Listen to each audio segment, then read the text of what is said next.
Hello everyone, మీరు food licence application చేసుకున్నారా?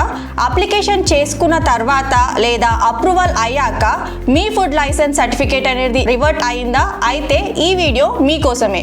వీడియోని పూర్తిగా చూడండి, స్టాప్ చేయకండి. మీరు రాంగ్గా బిజినెస్ గైడెన్స్ తీసుకోను, రాంగ్ కేటగిరీలో మీ లైసెన్స్ని అప్లై చేసుకోవడం వలనో, రాంగ్గా ఫైల్ అనేది అప్లికేషన్ చేయడం వల్ల లేదా సరైన డాక్యుమెంట్ సబ్మిట్ చేయకపోవడం వల్ల ఫైల్స్ అనేటివి రిజెక్ట్ అవుతూ ఉంటాయి. For example, basic food business చేసేవారు బేసిక్ ఫుడ్ లైసెన్స్ తీసుకోవాలి.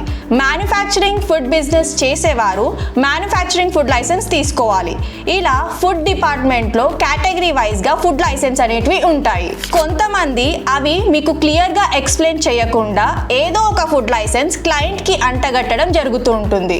మీ ఫుడ్ లైసెన్స్ రిజెక్ట్ అవ్వడం వల్ల మీరు చాలా లీగల్ ఇష్యూస్ ఫేస్ చేయడం జరుగుతుంది. మ్యానుఫ్యాక్చరింగ్ ఫుడ్ బిజినెస్ చేసేవారు ప్రింటెడ్ మెటీరియల్ లాస్ అండ్ మీరు ఏ ఆన్లైన్ ప్లాట్ఫామ్లో టైఅప్ అయితే అవి రిజెక్ట్ అవ్వడం జరుగుతుంది. ముందుగానే సరైన బిజినెస్ గైడెన్స్ ఉంటే మీ బిజినెస్ తొందరగా ముందుకు వెళ్ళడం జరుగుతుంది. దానికోసం మీరు మా లైసెన్స్ రాస్తాతో కనెక్ట్ అవ్వండి. మేము all over India all types of business guidance ఇవ్వడం అండ్ ఫుడ్ లైసెన్సెస్ చేయడం జరుగుతుంది. మీకేమైనా రిక్వైర్మెంట్ ఉంటే కింది నెంబర్స్కి కాంటాక్ట్ అవ్వండి.